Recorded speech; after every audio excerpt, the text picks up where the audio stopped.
here. Welcome back to my channel. Welcome to all my subscribers and my new ones. It's always a pleasure to have you. Guys, let's talk about over-processed hair. Let's talk about corrective relaxer. If you guys missed my previous video, I will really want you to go back, check out that video, because that's where I spoke about, you know, how I encountered having to go through a corrective relaxer with my hair because of a couple of things that was happening prior a couple of months ago. Now, I know I did not touch on that in my previous video, but guys, I was powering through that video with a serious migraine.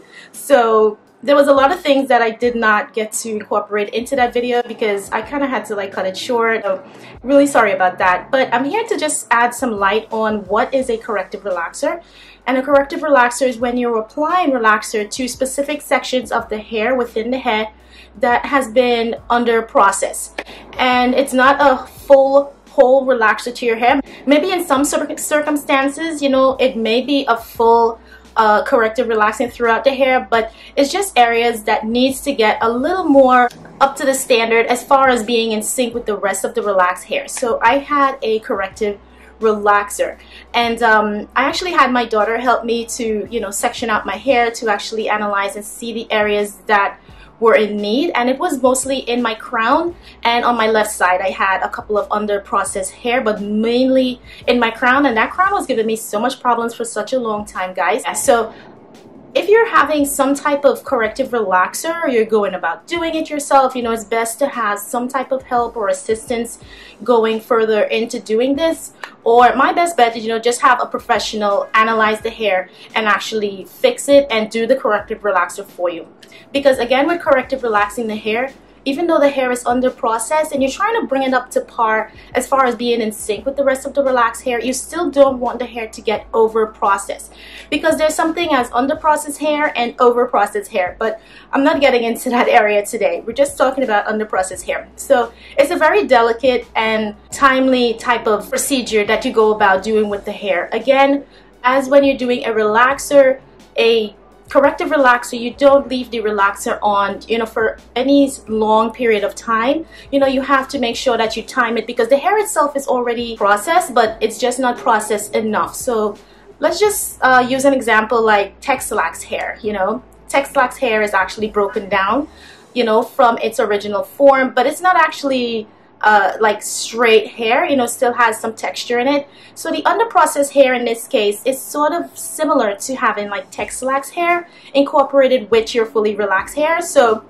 you're trying to get that on track, get it in sync to be, you know, just a uniform texture throughout the hair and not variations of textures throughout the hair. I was having a lot of texture like in that crown area, so the hair itself appears very frizzy, it's kind of dry, it's very coarse, you have a lot of variations in the hair. It feels a lot different to the entire rest of the hair. You may have a lot of tangles in that area more than usual. Sometimes the hair itself, it reverts, like when it's wet, to a sort of a wavy texture. It may look sort of like Texlax hair, because, you know, Texlax hair is just a slight breakdown of the natural hair to a more loose kind of texture. So it's not fully relaxed, but it's still manageable. The under processed hair will have variations of textures within the hair strand with sort of a Texlax look, while you still maintain your relaxed hair. And just to give you guys an example, I have a little diagram here. I don't have an actual hair strand itself, but this is just an example of how a Texlax hair can look. If you look at the drawing, you see there's variations of wavy and then straight hair, wavy and then straight hair. That's just a typical way of how under processed hair can come across on your actual hair. So even though this diagram shows a lot of variations within the hair, you know, for each person it's different. You may not have so much, you may just have like one little section that needs to get correcting and everything else is fine. But you know, if it's something that, you know, actually processed through time, this is pretty much how the hair can look, and you know, this can cause a lot of setbacks, a lot of damage and things like that. There was a lot of downside actually going on with the hair itself. You know, I was getting a lot of, the hair itself was very coarse. As I said, it was dry, it was frizzy, you know, it wasn't really styling right. It was very thick there. It started to get a lot of breakage, and then with the breakage, it was actually due to this split end. It was just battling with like the two textures in there, and that caused a lot of interruptions. So the hair itself started to split, then it started to break. And you know, when these things happen, there is no way you can go around trying to fix it, or whether you're having any type of split ends, you definitely have to go in and cut your hair. There is no bonding or no miracle that can take place. So I was gradually like trimming and cutting my hair quite a bit, you know, to kind of get rid of the split ends, because with split ends, you know, it can start off really small, and then, you know, that little V can like keep going up the shaft. These are things that you can miss when you have a lot of hair to deal with. And I maintain my hair on my own. I don't have a stylist or anything. So you see, this was things that is easily missed. When it comes to that back area, you can falter along the way. And this is just my own experience. So, you know, it's all about, you know, being more attentive, paying more attention. So guys, try not to, you know, fall into that bracket or get into that dark space, because it's not a good space to be. It's totally not.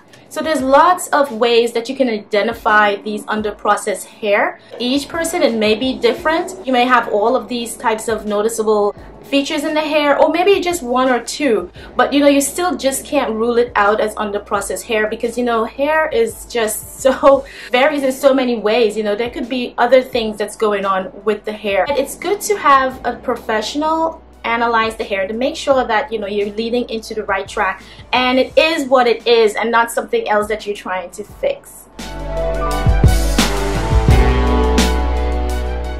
Now, some of the causes of underprocessed hair can be changing your relaxer. If you move on from one type of relaxer to the next, you cause that imbalance in the hair, and that can be caused as to your hair getting underprocessed. All hair is different, so if something works out for someone else, it may not work for you the same.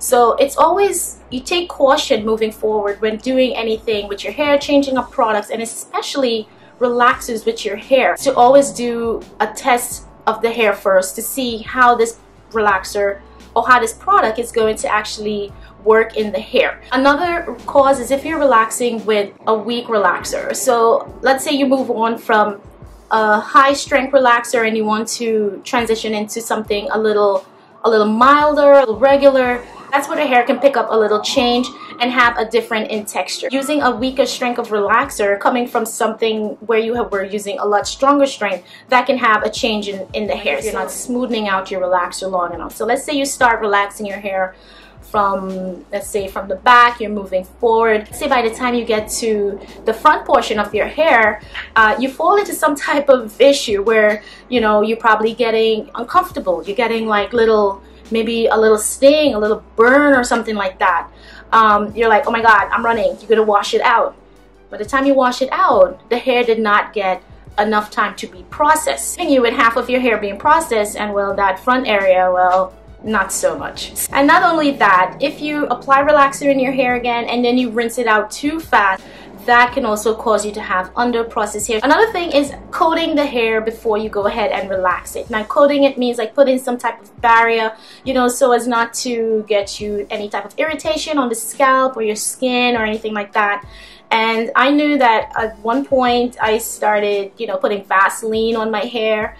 And, you know, if you put the product, you know, let's say it gets too close to the hair that you actually have to process, you know, that can cause a lapse as well, causing you not to relax all of the hair that needed to relax, because now you have a barrier that's blocking some of the processing system to take place. So that kind of slows it down in one area. That can cause you to have variations in your hair as well.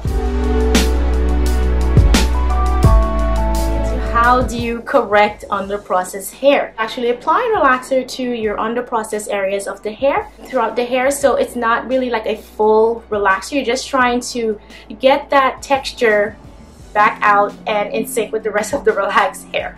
You have like a small little patch, maybe you can go in, it might be an easy fix, but if it's something that's like widely throughout the hair where, you know, it's like different areas just have like, you know, variations, I mean, still it's good to get an analyzation to find out if it's really under-processed hair or if it's just something else under-processed in my hair, that it was taking a while for the hair to actually even though I was trimming, I told you guys I did not want to do a big chop to my hair. I didn't want to do a big chop. So I had to gradually take my time and do my trims like slowly. And then when I did the corrective relaxer, you know, that kind of helped, and then I had to like trim again. So I think it sort of like polished out the hair, but I'm not putting myself in a fully 100% clear space. I mean, there's still a lot that I need to do with my hair. In the meantime, I'm being very cautious and, you know, just taking it slow. If you do self-maintain your hair, you know, have some type of assistance, or if not, you know, you take your time, you go through your hair section by section and really analyze your hair and see what's really going on.